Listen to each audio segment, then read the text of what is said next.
wine. This is what's fun about wine. And I feel like the longer you get in your career, maybe those become more fleeting. And so I just get really excited about these wines and excited about the future of wine. These wines excite me about the future of wine.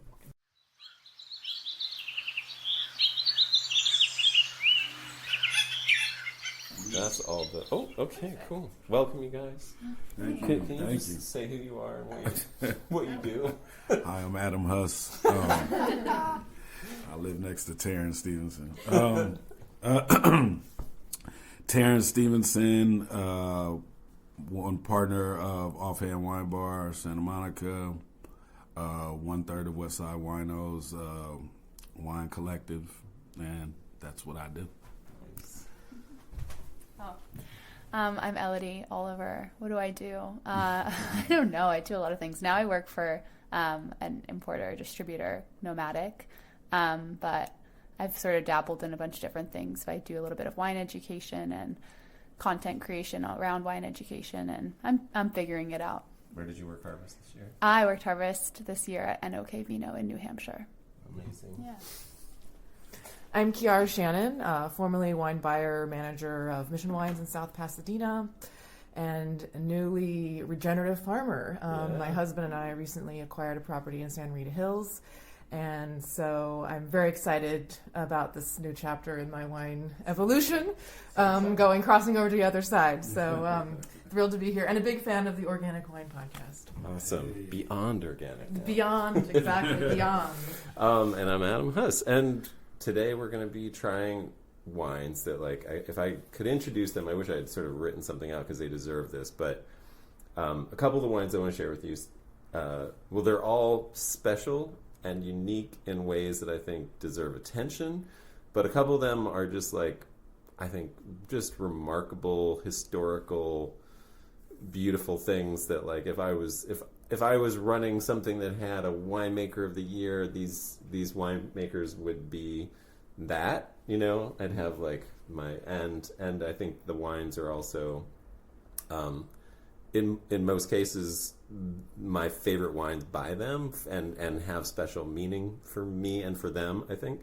In one case we'll get to, it's a representative wine of theirs because they have so many that are amazing. So we'll see how it is. It might be amazing. And I mean, they're all amazing, but it's just one representing their sort of whatever. So all that to start with, feel free to speak up so that you can be heard. This one is, where would you like me to pour? Fat glass or skinny glass? Fat glass, come on. Let's stay fat. All right, so beautiful. This is Dave Carr, Raging Cider and Mead Company. They are as far south as you can go, and in this state. And these are essentially uncultivated, foraged, feral apples, seedling apples. So unplanted, probably planted by falling from other trees. Or animals pooping them out, or things like that. First and foremost, it's great to be here with you guys. Yeah, you guys. Thank you guys for coming. Thank you so much. Cheers. Thank you, Adam. So I'm glad you guys all could be here for this. It smells beautiful. It really does. And just so unfarmed.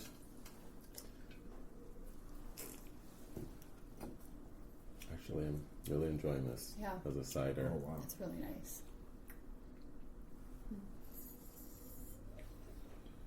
Yeah, if you can drink really noisy, that might help with the audio. Oh, right, yeah, no, just letting it sink in. Yeah, no, it's definitely got a very Is this your first time apple having nose. this particular bottle? Yeah, this one, I just went down to visit Dave, last month, and basically we drove around the hills, the mountains around Julian, California, which is this old gold mining town.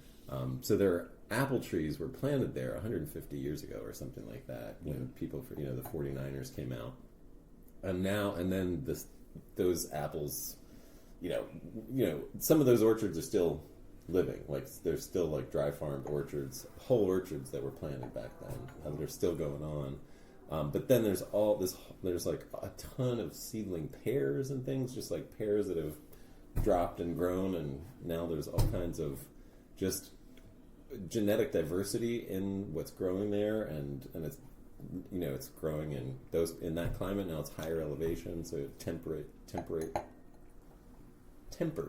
the Southern California heat, and they probably get a little more moisture because of that too, because it catches some of the moisture coming off the ocean a little bit more. But yeah, it's just a cool scene that's happening. People, there's little bubbles of organic people that are caring about those things and moving in that direction. So hopefully we'll get to feature some more of those as well. But Dave has just been a real evangelist he's just a lover of finding these things and foraging these things and putting together all kinds of stuff from just these. Does he know how many varietals of apples are in this?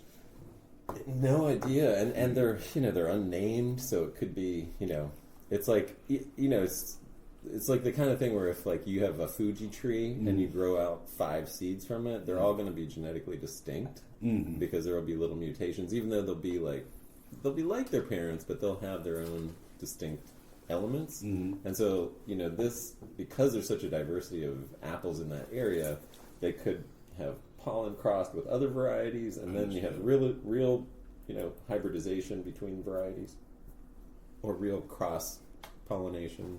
I mean, it's a beautiful cider. I mean, it's really complex yet very elegant. I think the bubble is very fine. It's got a beautiful golden color and very well balanced. Sometimes I'm with you, Adam, where you like the idea of these natural ciders more than reality sometimes, but this I think finishes very nice and clean and really does. is very polished, and I think it's an excellent example of a wild and foraged cider. Yeah, made this way. I think it's terrific. All right. Yeah, I love how the taste of wild really comes through, I think, on a lot of ciders like this, and with the mead mix in, just like it's like being in a meadow, you really feel in its full complexity. There's exactly. It's not just one apple. There's apple, but there's so much else going on. I also like the balance of it. I think a lot of ciders tend to be extreme to one side or the other. Like they're either very fruit forward or they're just extremely dry. And I mean, I'm sure that's by the maker's choice, but this seems to be very balanced, and that's what I think that adds to the complexity. I think it adds to everything you said as far as even the fine bubbles and everything. I think it's just something that you could kind of drink. It doesn't seem I also think ciders feel very one time, I'll just have a glass of that. And it's not something that people tend to just drink for the night or the day, whatever. They don't. It's like wine. You'll drink a whole bottle with, friends or whatever, or maybe not. But I feel like cider is one of those experiences that people are like, oh, I'll try that. I'll have a glass of that, but they don't tend to drink a bottle of it. And this is something I think is elegant enough for someone to, drink the whole thing. It's also a 500 milliliter, which is kind of nice. Yeah. Times called Random Apples. I guess I shouldn't talk into the. Yeah, the name Random Apples reminded me when I was working for Nico and Ryan in New Hampshire. One of the winemakers, Ryan, his partner William Mullen, is a photographer, and he takes nature photos, but he is obsessed with apples. And his Instagram is called Pum William, so Apple William. But he published a book called Odd Apples. So Random Apples really reminded me of Odd Apples, but it's this beautiful book of photos of hundreds of different species, types of apples from all over the world that people shipped to him. And it's a really beautiful book, so worth looking at. And he has this sort of relationship with winemaking and cider making through Ryan as well. So it's a very beautiful piece of art. Nice. Especially through the lens of wine. I mean, what you say about cider is strange. I think it's just because it's not part of our culture. Because it's Right. I mean, it's easier to drink a bottle of cider. It's super easy I've had to a drink bottle a of bottle of cider with cider. like a sandwich, and that was my lunch. You know Right. what I mean? Right. No, it is super easy. I think you're hitting it on the nose. I think it's a mental thing. Yeah. It's an idea of like, oh, this is a new experience, or this is not a normal experience. Like as far as having some type of beverage at dinner or at lunch or whatever, wine is rather normal to everybody, but cider seems like an extra experience, like where it's a little step to the outside of the box, but it's not. Obviously we've been making ciders forever, but it's just something that I don't think people think of as something that could be as complex as this one is. And so they don't really give it that type of time. But I'm in love with cider. I mean, I'm sure this is the reason why you might have invited me. I like all kinds of. I'm all over the place, but I really enjoy it. I mean, I've had some cherry ciders from Wyoming that are amazing, and just those types of things that I would love to. It's the reason for what we do at the bar is like to introduce folks to these type of things that are happening domestically. So. I think this cider could easily be a swap in for, like a skin contact wine on a wine list.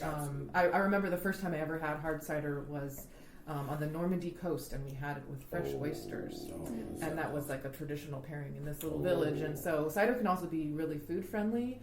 I think especially with something complex like this, you could have it with anything from like fried foods to fresh oysters to whatever the local fare might be. I think that's another way that people can really, experience ciders, is thinking about them through the food lens too, and how pleasurable they can be, just with a sandwich or oysters or a meal, a full meal. I feel like it's culturally, particularly in the U.S., we're used to drinking, like when the average person thinks of cider, they think of like a canned cider that's very personality-less. And so people aren't even thinking you can drink a bottle of cider with your friends for a night. It's like you buy a can, you have your can of cider, it's a swap in for like a beer maybe. Whereas if you're in Normandy, the culture around cider is completely different. So you learn to drink cider with food, and you learn different associations, and culturally here it's just not really appreciated in that way. Yeah. And Adam, before we move on to the next wine, I think there's from a farming standpoint, there's a real big advantage to promoting cider and promoting apple wines, and because aren't they a little bit more, they use less water it depends. So I mean, the water thing is a very good question. I don't know if I could speak about that. I don't know enough about that, but there are quite a few dry farmed orchards in California. Having said that, there's quite a few dry farm vineyards. It depends on location, of course, and also when they were established and how they were established. If you establish it at the right time in history, these things were planted in the 1800s.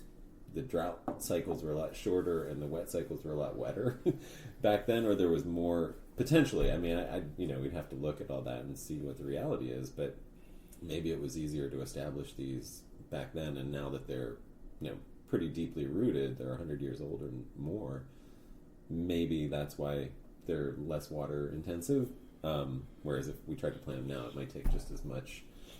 Having said that, I mean, there's also the idea when you do this that like if you're just accepting a smaller crop, when you're dry farming and you're using these old trees and things like that. I mean, walking around some of these landscapes around Julian with Dave, it's it's not like, it's like a savanna, it's not like rows of high production, tightly organized food crops, that where you're going to get your apples from. It's sort of like there's a couple trees here, and then you walk another 50 feet, and there's another tree here, and then you go up to the top of the hill, and there's another tree there, and there's maybe a little grove at the top of the hill, and that's why there's ones all down the side of the hill, because the apples would roll down and eventually root.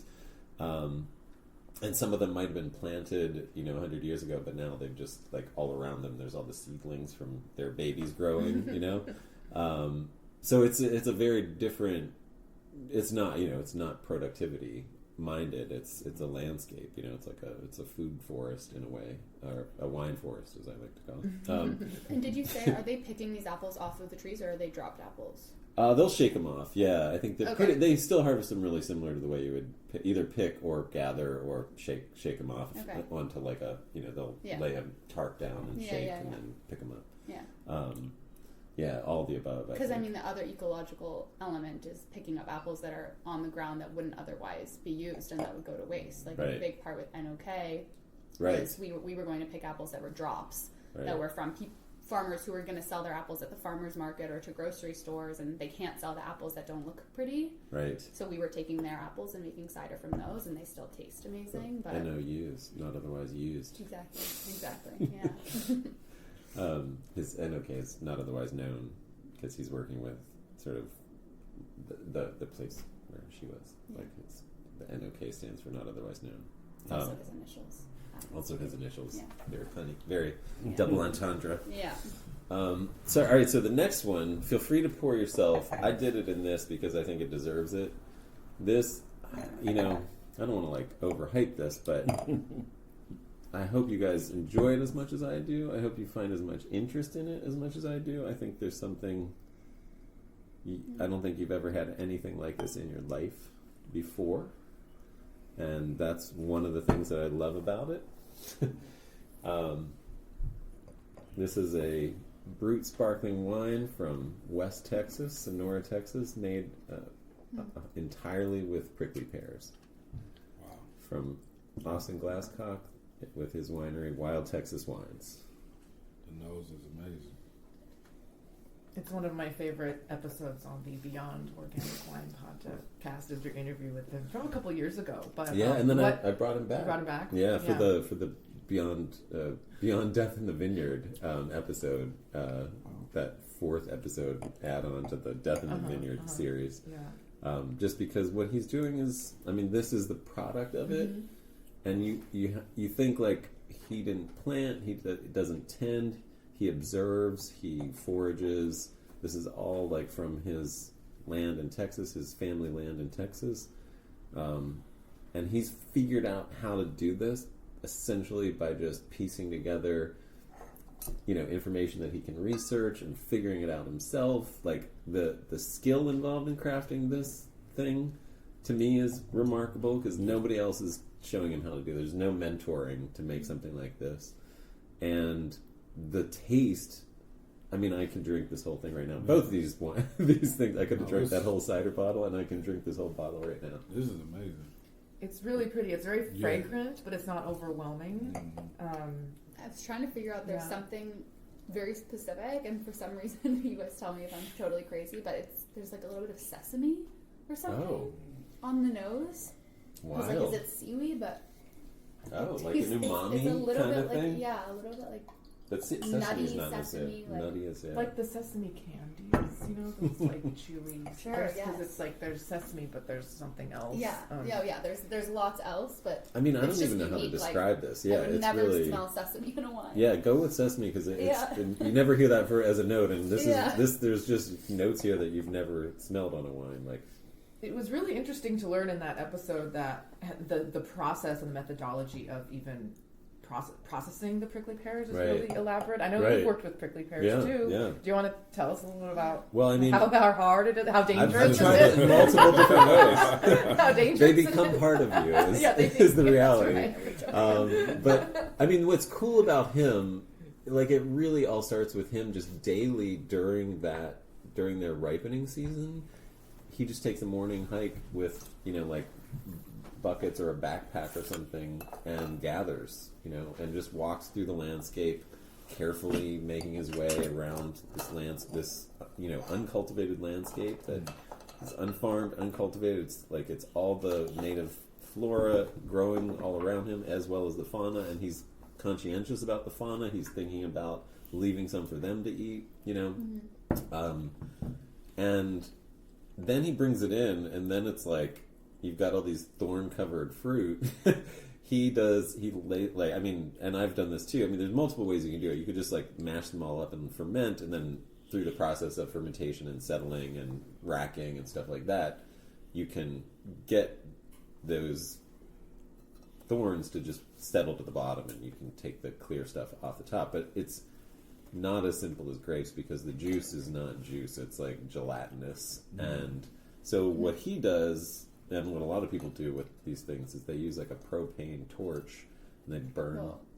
You burn the thorns off. So he like has a big, like, you know, you'd have a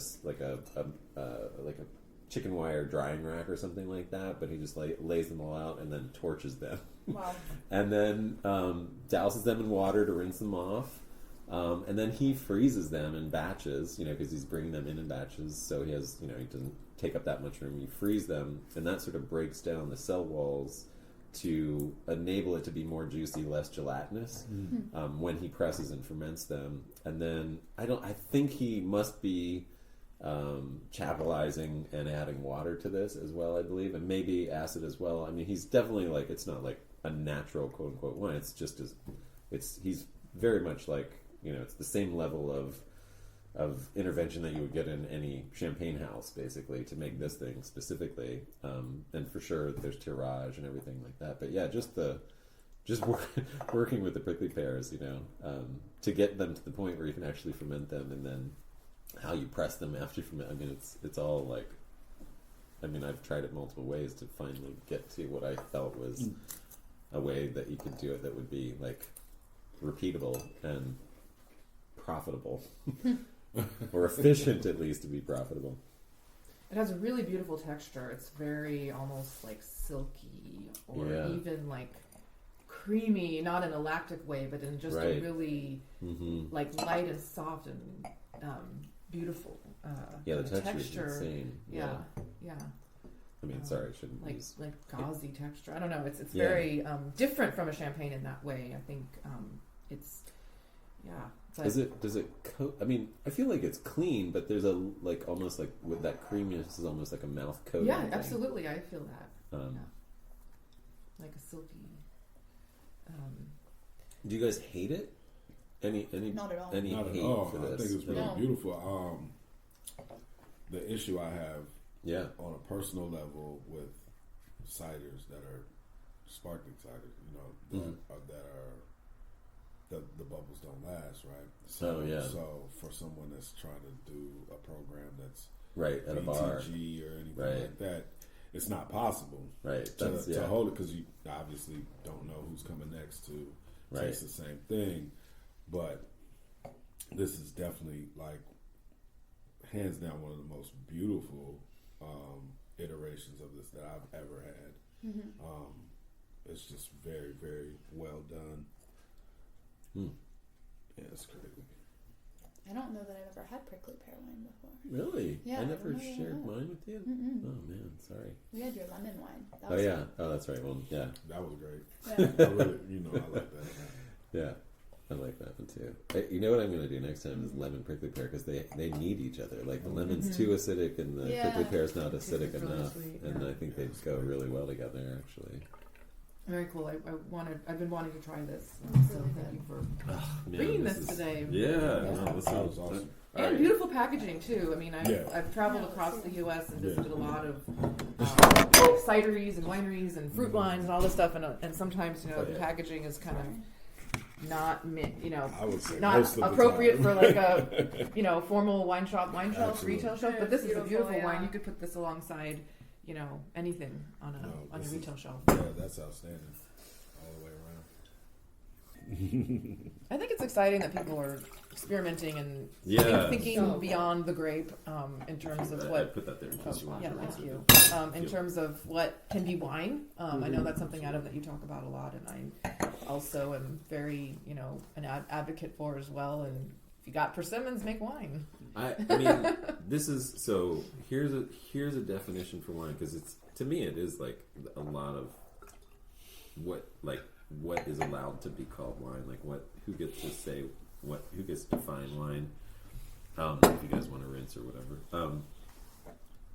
I want to know what you guys think about this. What if wine was any fermented fruit beverage that the vintage and the place that it came from mattered to its flavor?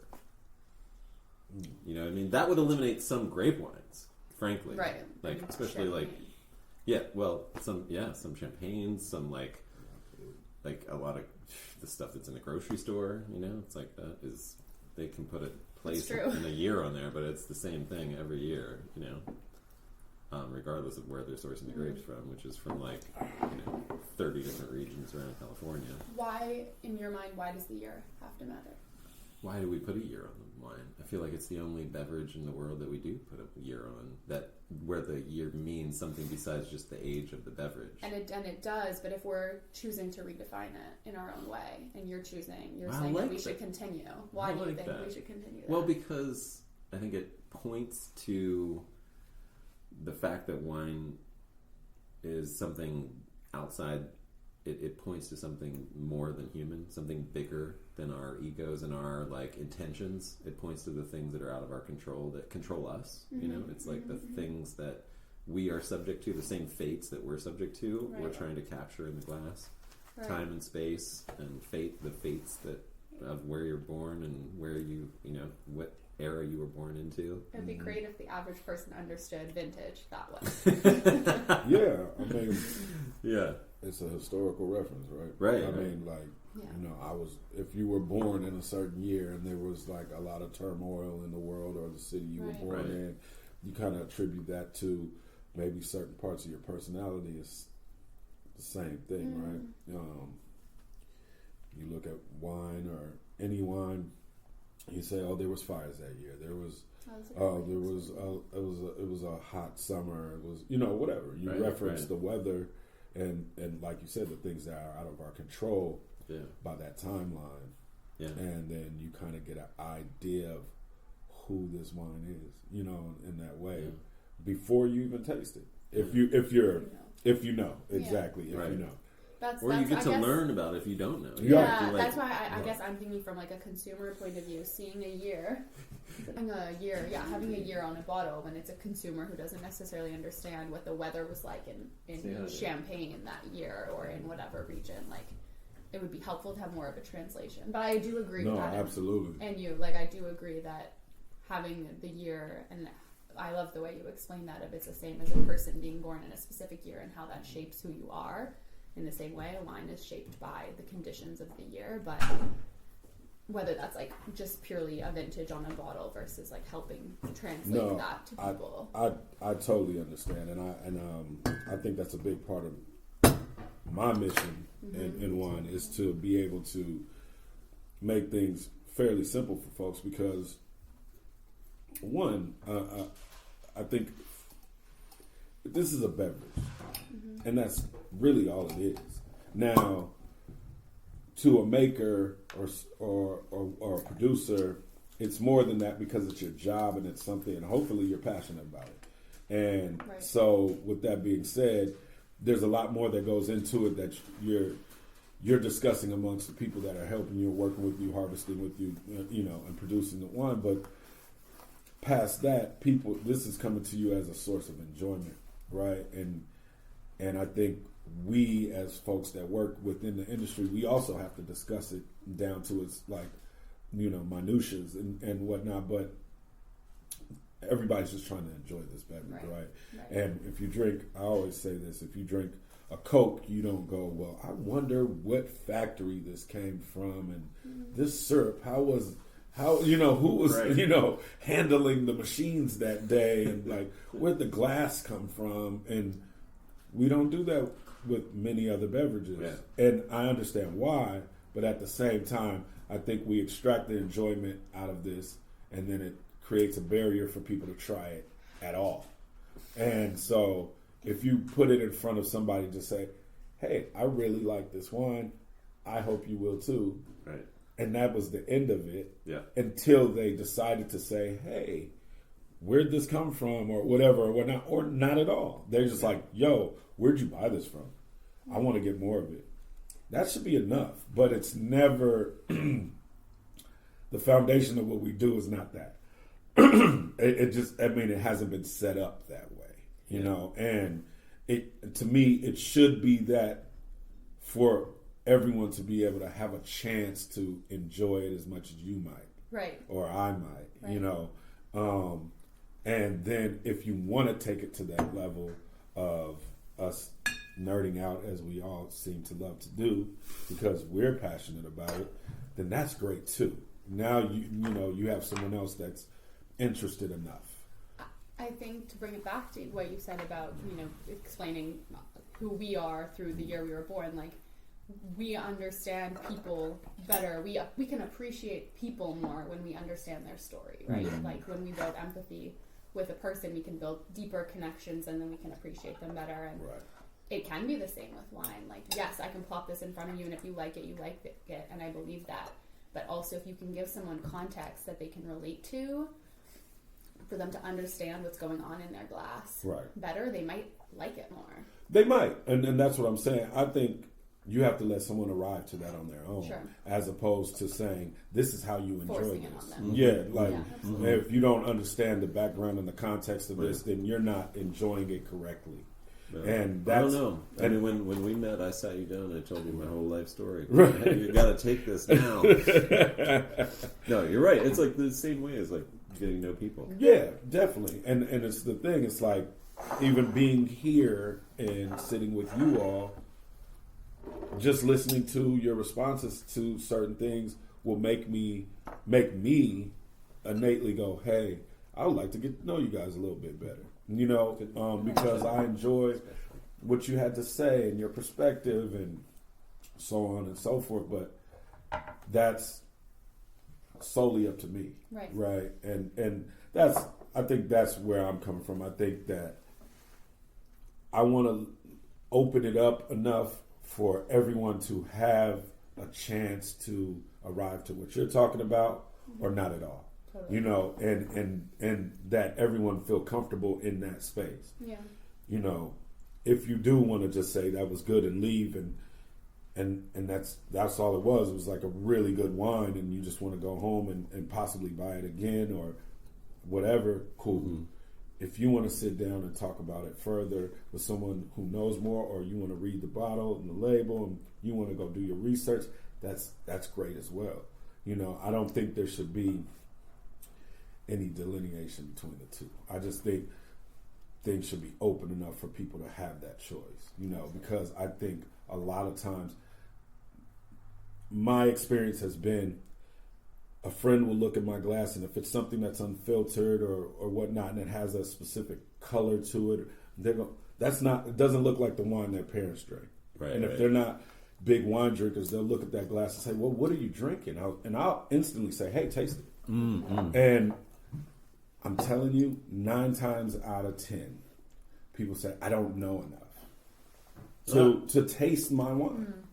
Mm. And to me, that's a shame, because you've denied yourself a chance to enjoy something, and it's based on an experience you had in the past, or your understanding of what wine culture is, and all of these different things.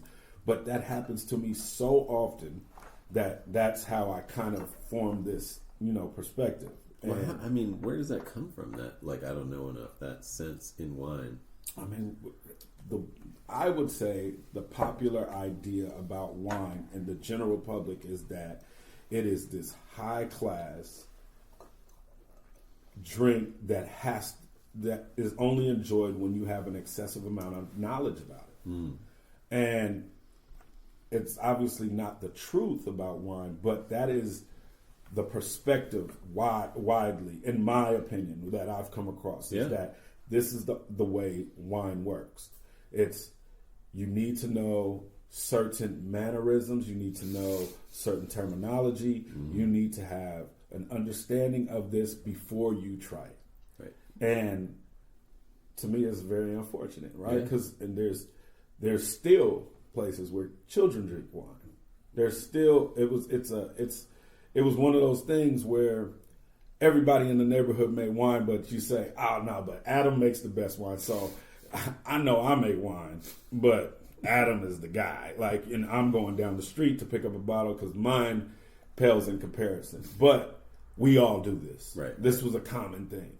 We all drink this. This is all on the table at everybody's dinner, lunch, whatever. But somebody is really good at it. like, you know, around the corner or down the street or another city over or whatever. And those are the people that you really like, oh, I want to impress somebody, you know? And it was one of those situations. And then it turned into, obviously, like anything in this world, you know, it turns into a business, and certain rules and regulations have been, you know, implemented into it, and it's become the behemoth that it is today. But I try to bring it down to practical terms because I want everybody to have a chance to enjoy it, or not. Yeah. Speaking of which, do you want to present this in practical terms? Yeah. So this is a wine by Herman York.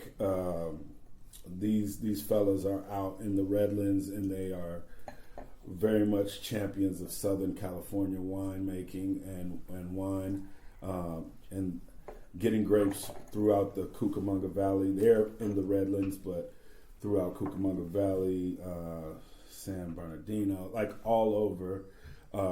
Definitely a lot of wild bush vines that they get things from. Some of these vineyards, like this vineyard here at Oneski, it's only a quarter of an acre. It's essentially someone's backyard, a family. And I want to say the woman that owns the land is about 92 years old, 9-year-old vines. And I just think this one is a Zinfandel. The one they did, the vintage before this, I can't remember, but it was not a Zinfandel. It was a different varietal. I can't From the remember. same vineyard? Same vineyard. Oh. And her son-in-law and her daughter run the vineyard. But I just really love the fact that these guys are committed to this idea of Southern California winemaking. You know, bringing a little bit of, you know, knowledge to everyone about the history of Southern California winemaking, where we all, you know, in California, a lot of times all of this is attributed to the northern part of the state. So I just love what they're doing, and I think they're just getting better and better at what they're doing. So Nice. I'll let you guys pour first. Yeah. Oh, thanks. You can make sure it actually tastes good. Yeah, no. This is one of the more complex wines that I had from them. Cheers. Cheers.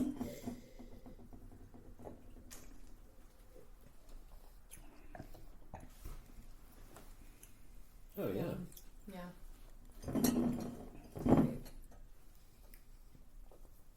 But I mean, you know these gentlemen as well. You Adam, and you guys have used a lot of the same vineyards and whatnot in your winemaking. Yeah. Not this vineyard, but yeah. Yeah, not this one. This is very particular, being that they're from the Redlands, and that this vineyard is actually in the Redlands. Right. Is something that's even unique to their journey. Ooh.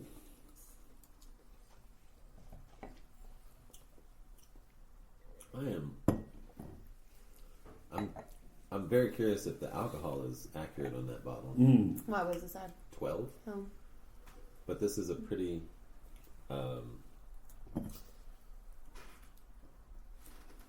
ripe, not overripe at all. Right. But I'm just saying it's like a fully flavored expression of Zin, which in Southern California is really hard to do at 12% alcohol.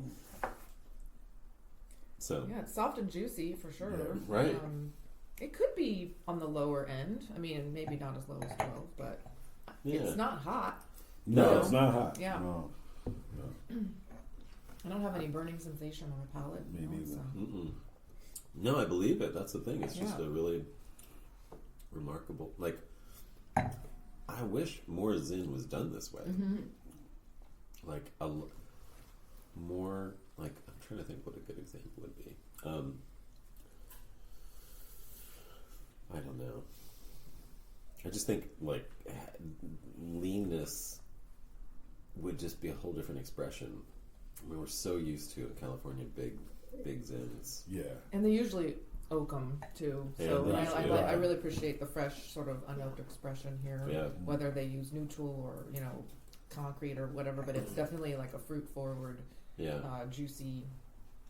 Yeah, it's sort of like Pinot Noir. Like, I mean, a lot of the Pinot Noirs in California that got like big scores and got like cult followings were like 14.5 and up. Right, You know what I mean? Right. And it's like, yeah, I mean, I can see why they stand out in the crowd. I can see why people love them for a sort in a hedonistic way. But like, if you've ever had like a 12.5, like really beautifully grown Pinot Noir from like a nice vintage, like it's just a whole different thing. Like it's just, I mean, it doesn't have to be big to be this thing that haunts you. And I feel like Zinfandel is the same thing. Like I think it has the same potential. Like sure, it's going to be this big port-like, juicy, fruit bomby, like alcohol bomb that is great for getting you drunk if you want it to be. But it you might miss out on some really special things if you do that all the time. Yeah, they use a lot of Zed. I mean, not just from this vineyard, but they definitely are. They tend to use it a lot in a lot of different ways, which is awesome. Yeah. They definitely have some direct press stuff that is beautiful by color alone that they do with Zen and submission grapes and some, they're very particular, I think, and I like that. I like that they kind of have dialed in on what they do and whatnot. Yeah. But this is definitely, this was like one of the wines that they didn't make a lot of. Nice. And, Yeah, well, and it was a bit quarter acre more vineyard and on the it's pricier side. Yeah. So I was. Thanks for sharing this. No, This is no great. problem. I recently tasted it for a restaurant that I was consulting, and they needed some, higher end stuff from the natural side, and so I was like, wow, I thought I had all of their wines because we've made wine with them. So I was like, I thought I went through everything over there, but I never had this, so it was a nice surprise. Nice. This is an example of wine that I think really anybody can drink. It's very Yes. approachable. You can put this on any list. Yeah, Yeah. Pizza. I mean, like Yeah. it's just super easy. I think versatile red. yeah, very versatile, very easy to drink. Mm. Yeah, delicious. Yeah, Lovely. And I'm going to push back on your statement earlier about the definition of wine. Oh yeah, good. That's why I brought it up. I agree 100% that it should be a fermented beverage from any fruit. Okay. And I also agree that vintage is important. Okay. But I think we need to go beyond and also be accepting of multi-vintage, non-vintage, because I think we are defined by the context in which we're born, but I think it's more than just the year, how we are raised, our culture, our like impacts, what we go through, like as an individual, but also as a community.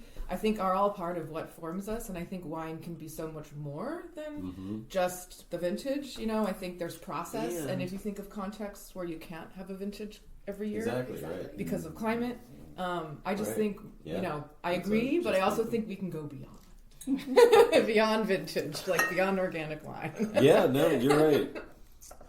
yeah, No. I definitely agree with that. I think my statement was just more towards why I believe vintage could help in a way, but I definitely agree with you. I think it is by far way more, and we should go beyond. I think the reason why vintage matters to Adam is a great reason. And I think philosophically it can inform the beyond approach. Absolutely. Yeah. Like it's not just about vintage, but it's about to your point, and to everyone's point about understanding, like vintage matters understanding and connecting. Yes, Exactly. yes, what exactly that. it's about teaching people what matters when it comes to wine, and it's not necessarily just the year, but it's context. Vintage is context, and there are other elements of context that matter equally. Yeah, Because I think when you hang on to like one thing, like it has to be this vintage, then you Yeah. run into Exactly. problems where people like, oh, it's not the vintage that I was told was a good vintage, and so I'm People afraid, lose, you know, people lose the context Yeah, because they're just exactly. looking at a number, and it's not about what that number means. It's just about the year that they heard was special. Yeah. Right. Yeah. Yeah. And also, I think there is some, you know, you probably encounter this too in the market, you know, selling wine to consumers, but there's hesitancy everywhere. People are just very intimidated about anything, even like, oh, non-vintage, does that mean it's bad? Right. Or, you know, Right. like just, you know, why does it say, you know, Yeah. reserve wines, or what does that mean? And, you know, Right. just stuff like that. And I think that encouraging like open-mindedness and appreciation, I think, is good for wine. Yeah. Especially now where I think Yeah. wine needs, it needs to be a more open-minded and friendly space for people. Yeah. Definitely. Yeah, I No. think the point earlier about people coming in and saying like, "Oh, I don't know enough to talk about this." It is a lot about language. It's about like the language that people who are in use, and then people comparing their experience to those people's language and saying, "Oh, I don't taste leather. I must be wrong. I'm not tasting it right." And that's how things have worked for so long. And people aren't empowered to engage with their own subjective experience of wine. And generally, we don't engage our senses in that way. Just living in the culture and the type of society we live in, we don't label scents very often. So when we're told that there's like an expert way to smell something, it's very hard to then trust our instincts. Yeah. Yeah. Yeah, it is. It's tough because it is cultural. It is like it depends on your experiences of what you've tasted, right? Right, Like exactly. if someone grew up never tasting sesame, they would never understood Totally. your notes on that, you know, and how could they be wrong? Totally. You know what I mean? Like if they whatever it is that they've gathered and that they could taste, same for you. It's like that's what's true. Right. So it's interesting because everybody's experience isn't the same. So there's many things out there that people have never taken the time to savor, to really have a definition of a taste or a smell. You know, it's just pepper. It's just salt. Right. You know, for a lot of people, that's reality. You know, and a lot of people don't get into food and beverage as deeply as others. You know, and so it's hard for them to define these things. Totally. Yeah. Yeah. Yeah, I was probably 10, 15 years into my wine career before I actually had tasted a gooseberry. And, you know, it was a term that I had used a million times, you know, as a wine writer, editor, as a salesperson, you know, as sommelier and stuff. And I think, Did you find out you were right or wrong? yeah, it actually does smell and taste like what you come to associate with. But now, I think more accurately, I think sometimes we just pick up language and we copy what we hear, you know, and you just develop this way of describing things. Yeah. And, you know, doesn't mean that it's not true. It just means that it's a complex, smelling and tasting and describing involves so many different aspects of our experience, right? And that comes in, and then we have to use language to describe it. And we have different ways of using language. We have different ways of receiving the information. We have different contexts. It is very complicated, you know. Finding common ground, you know, when you have your experience with wine and your language, and finding common ground with someone who has a very different experience and different language, I think is part of the fun of wine in a way. It's always fun to strike that connection, you know, and see the eyes light up and see how they get it, and that you're finally communicating about wine. And I think that's one of the things that makes wine so special, is that it really does promote connection. And it always has been, I think, for thousands of years. That's been its magic. Right. Like here we are today. I was just about to say, here we all are today. So we have another wine. Yeah. Elodie, you're I think have probably the best eyes to read that. You want me to read the label? Well, I don't know. If you want me to started... read it? Yeah, that's what I was thinking. Sure, let me just cough. Okay. In a dark country sky, Taurus, one of the oldest constellations named in the early Bronze Age and full of supernovas and meteor showers, sits in the winter sky, where once it marked the location of the sun during the spring equinox and the birth of a new season. Mythology called Taurus loyal and courageous.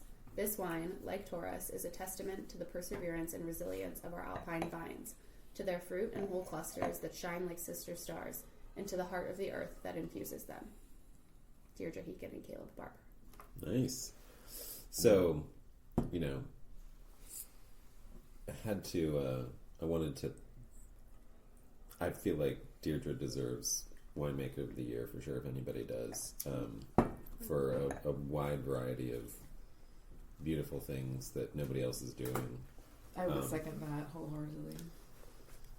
And this one, I mean, all of her stuff has these really cool names, but In a Dark Country Sky just gets me every time. I don't know what it is. Like, I'm just like, whatever's in that bottle, I'm gonna like it. Like, I'm gonna enjoy it, or it's gonna take me somewhere.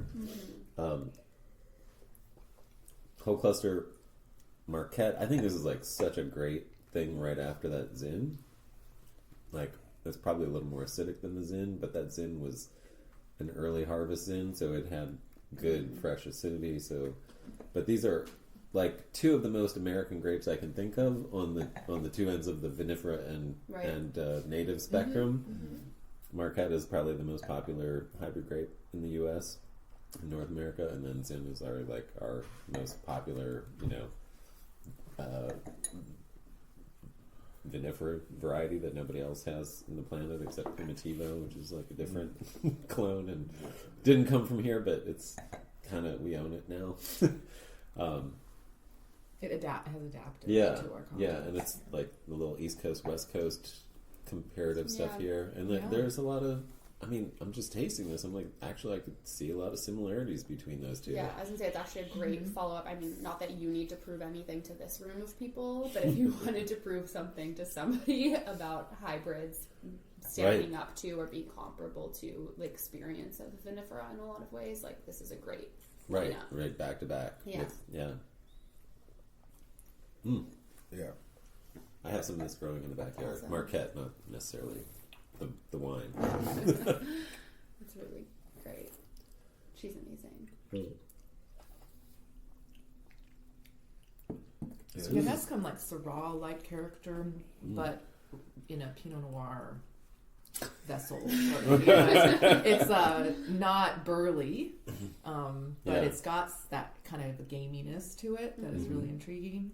But the texture is very, I think, pretty too. It's I think it's very unique, and that's what I like about it. It's not exactly like something else. It's Marquette. Yeah. It's its own. It's fruit expression. forward in all the right ways for me. Definitely, the Zin played a little bit more dry, Yeah, it had more tannins for sure. and so they did follow up. Well. They did follow up to it in a really nice way. Yeah. And to be honest, that the gaminess you speak of, I tend to get that with hybrids in a harsh way a lot of times, where it just throws me off. Really? Yeah, I mean, and I want to. Yeah. And I want to love them, right? Right, You know what no. I mean? But and it's possibly, the makers, additions and whatnot. But this sits really well with me. I like it a lot. Yeah, I definitely, I felt like the Zin would have been higher on the tannins. This one's higher on the acid, so it's an interesting follow-up in that sense. Yeah. And it does different things. Yeah. Nice. The label is different, I feel like, than what she normally. I don't know. I wouldn't have recognized it as a Lagargista wine when I saw it from across the table. Oh. But it's pretty. Yeah, I think she just did a rebrand too, so more coming out. Have either of you guys had a lot of Lagargista wines? I haven't had a lot of them. Okay. No. It's not your first though. No, it's not my first. Okay. No. I've had a few. I've had a handful. I've ordered some and had them shipped out. Okay. And got to meet Deirdre. She was here for the women wine tasting. Yes, we were at her last fall, Right. and Yeah. I missed really that, enjoyed her company. unfortunately. Oh yeah. Yeah. And I'm just a big fan of everything she's doing. Yeah, I would like to go and visit the vineyard. And she Well, mentored. so NK. where I was working harvest, Nico had worked for Deirdre for a few years, so he was very inspired by her her approach to everything. And yeah, so I had actually spoken to Adam about potentially working with Deirdre for harvest, and then it didn't work out, and I sort of backwards ended up with Nico, not even knowing that he had worked under Deirdre. But worth checking out his wines too. They're not in California, but No, I was hoping. I really wanted to bring some today. Shame on you. And he gave me bottles, but they're all on the East Coast still, so we'll get them in eventually. Pay the tariff to get them into California. No, I will, because yeah, they're really, really great. Tasting this wine, like I hadn't really had Marquette until I worked harvest with Nico, and he works with a lot of Marquette, and so actually drinking this really is transportive for me. Like I feel emotional because it brings me right to September in New Hampshire and like picking grapes. And I mean, that's the other thing too. Like, it really is that experience. When I was there, I mean, in addition to just Deirdre and Deirdre's winemaking, and the diversity of, the sort of groundbreaking element of it, and the fact that, like, yes, people have worked with these grapes, but she's kind of like the first person who is letting them be what they are and not trying to make them be something else. And so in addition to all that, there's also, like, I think just from a business standpoint, like, I am so appreciative of the quality of life that they embody with their business, like with their involvement with people, the sort of ambiance, the lifestyle that they include everybody in who helps out with the harvest and throughout the year. It's just a lovely thing. It deserves attention. It deserves to be emulated. We need more of that, less of the punch in, punch out productivity mindset, and more of just like a beautiful lifestyle kind of idea of where the things that we enjoy come from. I don't know. So that's just a little on the, you can't taste that in the glass necessarily, but maybe you could feel it. Yeah. Worth mentioning. I like it a lot, man. Yeah. This is great. This one is kind of the last one, the grand finale, so to speak. My grand finale, anyway. Oh, is it? Thank you. Coming back to California. We'll go back to our flutes as well. Just end with something historic, something fun, something delicious, something beautiful. Yeah. Great. I don't know if something I've had this one unique, from him. something that nobody has made in California for, maybe over 60 years, if not longer. In fact, the vines that this came from were ripped out of California in the 60s. That was when the last of these vines lived here, until this winemaker planted some a few years ago.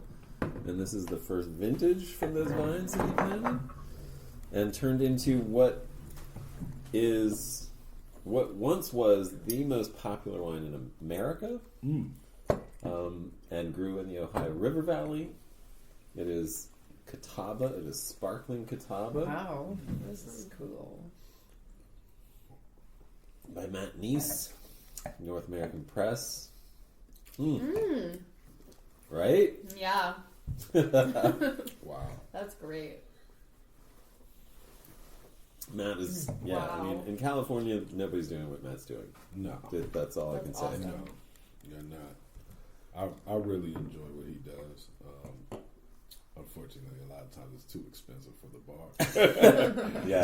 Just what our program It does. deserves it, right? On a personal level. Right. I'm always into what he's doing. He's a good dude, too. Mm-hmm. Wow. I already have the notion to do Catawba, like... Matt? Yeah. Yeah, bringing it back to Matt. Yeah.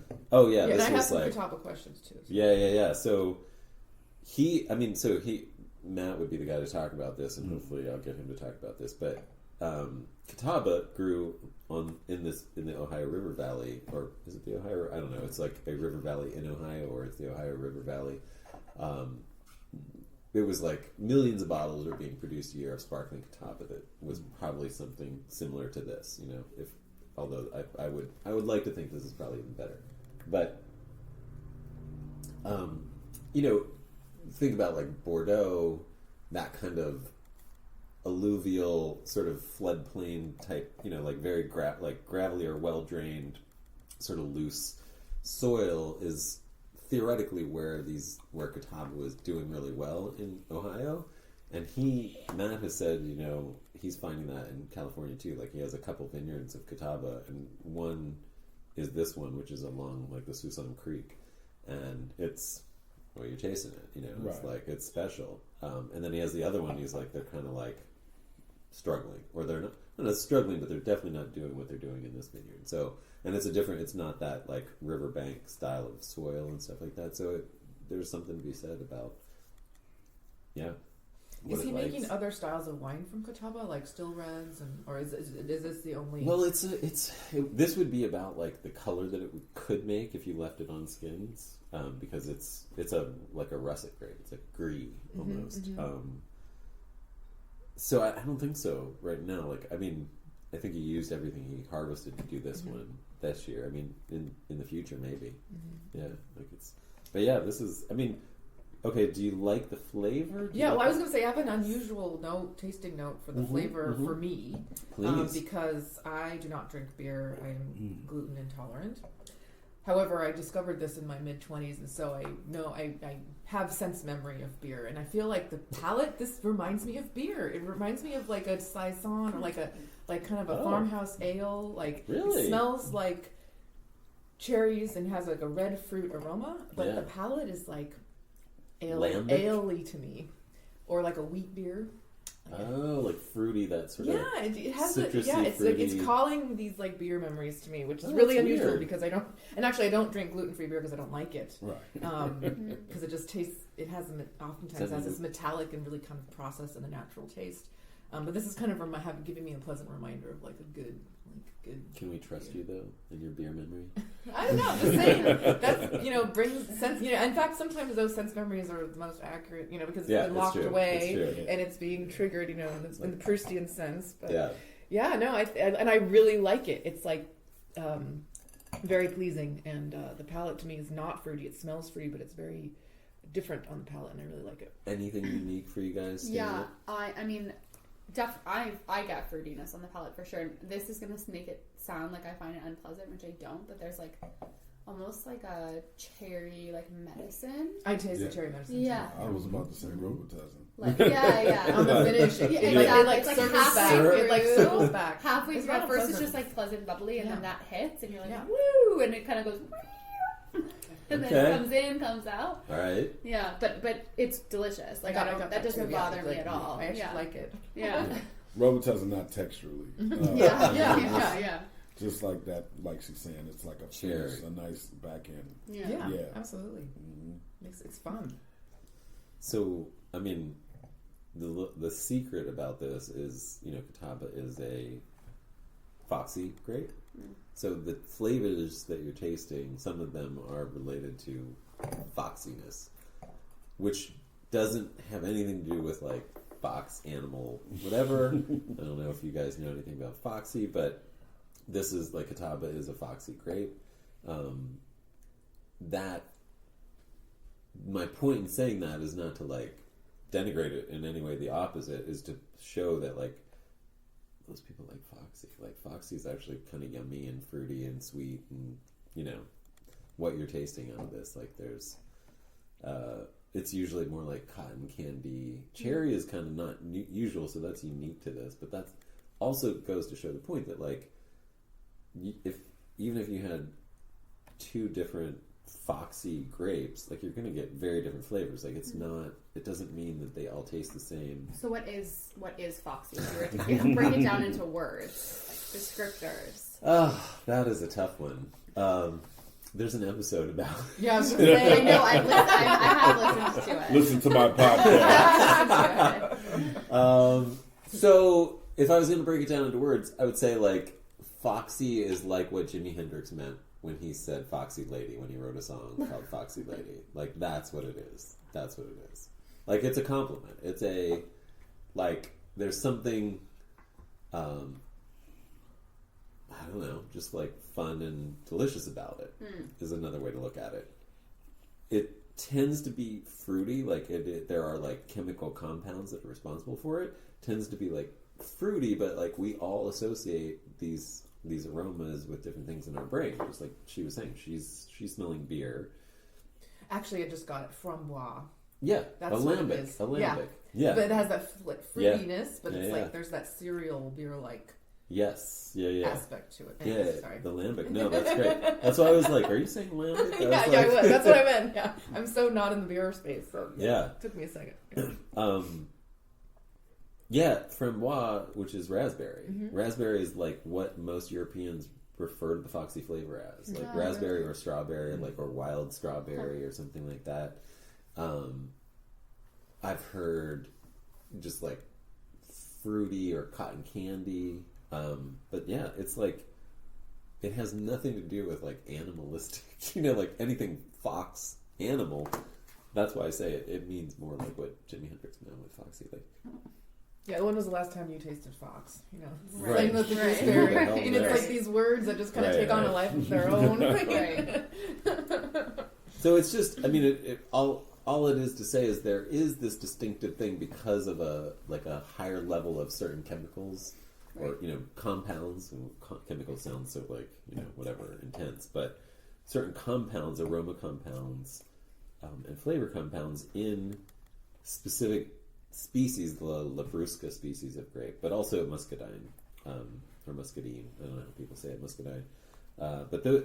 So if a grape variety has any of that in its parentage, it might have some of that. Like sometimes it doesn't, but sometimes if it has Labrusca in its parentage, then it will have those distinctive qualities because they tend to have higher levels of those compounds. But they exhibit very differently because, of course, like when you're crossing things, you get all other kinds of things exhibiting all other kinds of compounds at different levels, and different aroma and flavor profiles get expressed.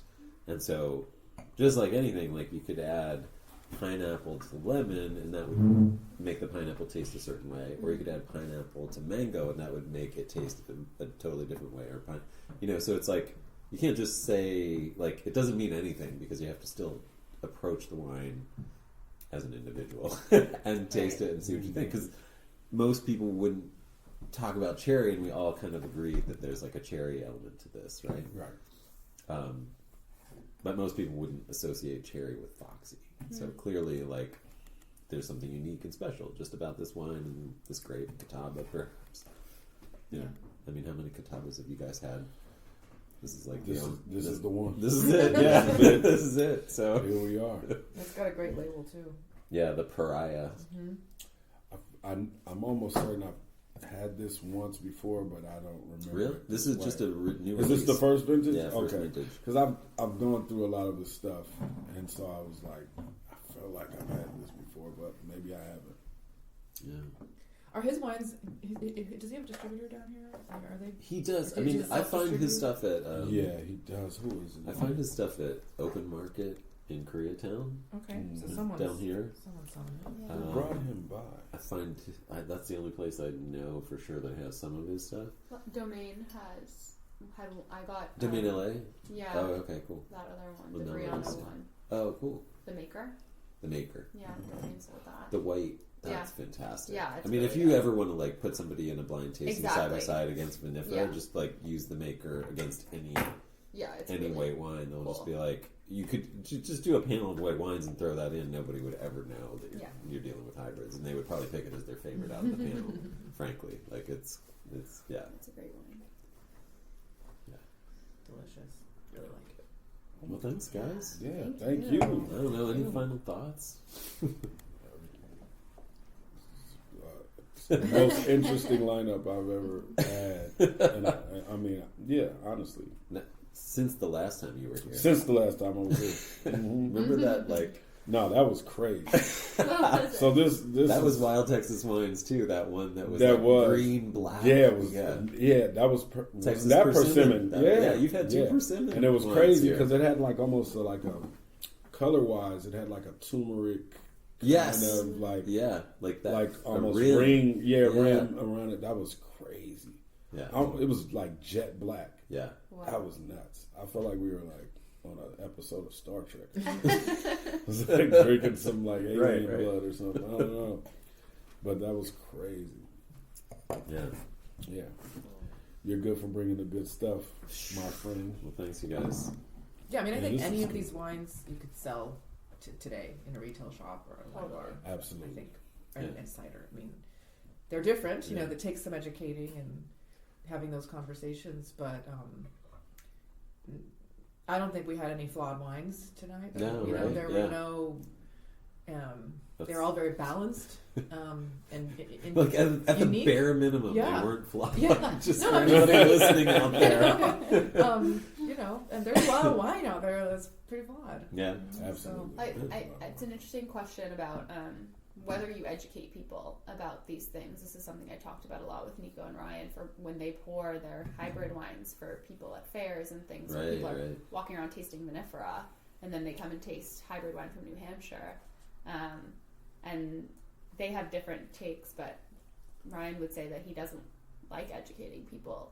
He's happy to if asked, but he says like I would prefer people to try it and let it stand for itself. So I'd be curious to hear all of your perspectives on if you were pouring a wine like any of these for a guest or a friend or whatever, what context would you give them? Well, I think it goes back to what Teron said, which is you meet people where they are. And so through conversation, you can start to get a sense about where this person is when they're walking up to the bar, to the stand, or to whatever. And you can usually use your judgment and say, is this someone that is seeking education and that's what they want to get out of this transaction, or out of this conversation? Or is this someone who, if I tell them too much, I might turn them off. I want them to taste it, and then we have the conversation. I think, you develop a sensibility for that working in those spaces. So I think the answer is both ways. It's really about meeting the person where they are and making sure that you can give them the best experience that they could possibly have in that moment with that wine. I literally tell all my bartenders almost that exact same thing as far as customer service, but to add on to it, I think there's a way to give some sort of educational note for customers or anyone or friends that are on any side of the spectrum. So maybe if somebody doesn't seem too keen on getting a lot of information, I give them like the bullet points. This is a hybrid grape. It's a little different. Like blah blah blah. Boom, here you go. And then if I notice once again, if it's somebody that seems to be here for that and wants to have a conversation about the wine, I would go deeper. Yeah, but I think there's a way to like kind of pepper it in there, almost like somebody. tease. Yeah. Like you give you just give a snippet that's like this really intriguing one thing that is a piece of knowledge about that, and it deepens their experience if that's all they take. But if they have curiosity, it will also make them be like, wait a minute, what did you just say? Like what? Tell me what's going on with this? Absolutely. Like why? How? Absolutely. So this is what? And then that's because I feel like you gotta know. Yeah. You know what I mean? Yeah. You gotta know something about it, right? Other than you want this? Here you go. But how much you give somebody, I think, depends on everything that you can say. And I think too, like if you're the purveyor, you're the owner, you're the sommelier, you're the winemaker, I think you are in a unique position to be able to educate, and you have an opportunity to express some of these, why you're doing it this way and why that's important. And something that I frequently said when I was really excited about a wine that I knew might have been unusual for somebody is I would just start out, but this is my favorite wine right now that I'm drinking. And so you just lead in and you just put yourself out there. That's great. And then they're shopping at your store, they're in your wine bar. They put it together on their own, and they may, not buy the wine. It may not be what they're looking for, but I think, putting yourself out there and not being afraid to like state your opinion and what you think can be a really helpful way to start that conversation. That's what I've done with you guys today.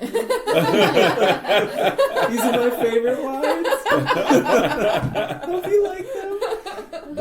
I will say with Matt, like the other thing I should give Matt his due too, like in the same way that, Austin in Texas is just making whole cloth, figuring this out on his own. Nobody is doing what Matt's doing in California. Like nobody knows what these grapes do in the cellar. Nobody knows like what they're going to taste like after you do any process to them that we now know. Take any of the grapes that are being grown in California besides what Matt's growing, and we know how they're going to taste if you treat them in 100 different ways. And Matt has to figure all that out, And so, like the fact that he's making stuff like this while he's learning and experimenting and just figuring it out without like a mentor here, that's amazing, So cheers. It is amazing because I never thought about that aspect of it. You know? So that makes it that much more honorable, because you're doing the work that most people don't want to do. First of all, to even have North American press, like his whole perspective of what he's doing is already something that people it's like foreign, which is funny because it's right of this land. It's native. It's native. right. But it's crazy that I have to say that, But he's taken on, with a few others, a job that a lot of people don't want to do. Yeah. And it only is just because of commerce. It's not because the grapes aren't good or that the wine can't be good. It's just, people don't know these varietals and, it won't sell.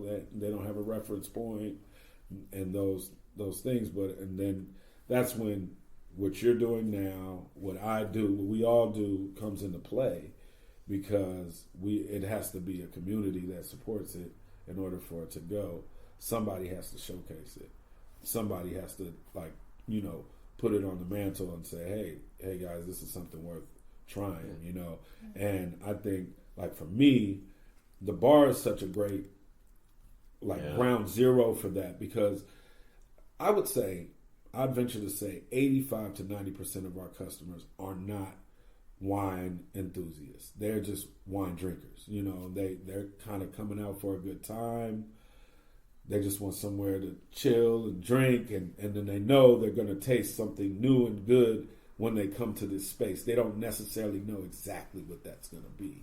So you get a great chance, and you know this as well, by being there with us for as long as you were, is you just get to taste people on things. I enjoy it. People often don't even know that's a thing they can do. And I'm like, well, I can taste you on anything that you're interested in. Right. And they're like, really? I don't want you to waste your wine. I'm like, it's going to waste over there if it's just sitting in, I want you to figure out if you like something or not. So that's my favorite time, and to be able to pour something like this and get someone to be like, oh my God. So I know you don't like to talk about varietals, but it was prickly pear Viognier, right? Oh, it depends. I don't know which one it was. It might have been prickly pear Muscat. Yeah. One of them. I had two vintages, right? Oh, yeah. And both times that wine sold greatly. Yeah. And moved very fast, right? Yeah. And it was because we had that opportunity. Yeah. And I don't think that customers would have ever went for it anywhere else, right. But how we operate and that we want to give you this splash so you can just, get to taste what you're interested in. Prickly pear, oh my God, you can make wine out. That whole idea, and then everyone's interest is piqued, and no matter who they are, because we also do have beverage directors and somms and whatnot coming in. It's a smaller part of the community that comes in to drink with us, but they are also like, oh shit, like I didn't know this could be this way, and I think that's what this is all about, starting here at this table, then we all move out from here and are able to, preach the gospel per se, or just to sing the praises of certain winemakers that are taking these chances. Yeah. And I think it's necessary. Yeah, and I made you guys sit here and like give them attention. I invited you guys to join me in giving them attention. But I will. I mean, like in terms of how I would do this if I was out in the world. I had a guy came over for an interview. He was just happened to be in town on like a sales thing, and so we did an in-person thing. Usually I'm like online, and I happened to have Austin's, the only other, which is why I knew I would love this bottle. I had one other bottle of that Austin Glasscock sparkling prickly pear, and I had opened it like, I don't know why I'd opened it, but it was, barely drunk. I think I just wanted to taste something, like we were celebrating. And he came over the next day, and so I was just like, "Oh, yeah, just try this." Like I gave it no introduction, and we're just talking. And he was like, he tasted it, and he's like, as soon as he tasted it, he's like, "What's going on?" And he wanted to look at the bottle, and he was like, "What?" And then we just kept filling our glasses, like during the thing, like, and that's just how it happened. Just like once you taste it, you're like, "We're gonna finish this bottle." Like, this is yeah. And then you don't have to say anything. No. It's done. Job done. Yeah. To me, in my career, I find that these are the most interesting wines to me right now. Tasted wine. I mean, I've been in the business for 20 years. Tasted a lot of wine, classic wines, exam wines, just all that stuff. And you can have a great bottle of Burgundy or a great bottle of Bordeaux, and it is what it is. But it doesn't really excite me in the same way. In that same kind of discovering something new, the adventure of wine, that sensory exploration way that these wines and wines like these do for me now at this stage in my, my wine appreciation journey. And so I just think this was very interesting and very exciting. These wines are all like noble efforts in their own way, and this is what excites me about wine now, and I want to excite other people about it. Absolutely.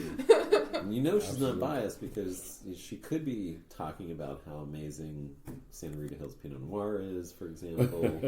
It is what it is, but I think, and there are great Pinot Noir, but again, like those wines are classically defined wines. They're, right.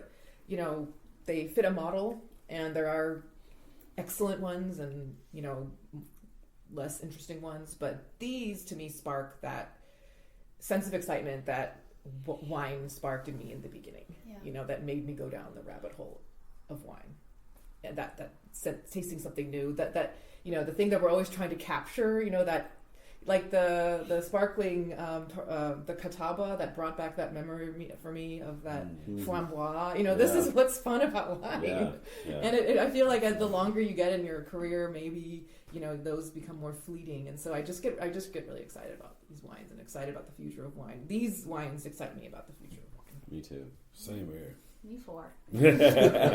Thanks again for listening. I hope you enjoyed that as much as I did. I want to thank all of you who support this podcast through donations, Patreon subscriptions, sponsorships, or just posting a great review and telling a friend. You make this podcast possible, and I'm honored and humbled and inspired by your support. If you'd like to support this podcast, you'll find links to all the ways you can support it in the show notes.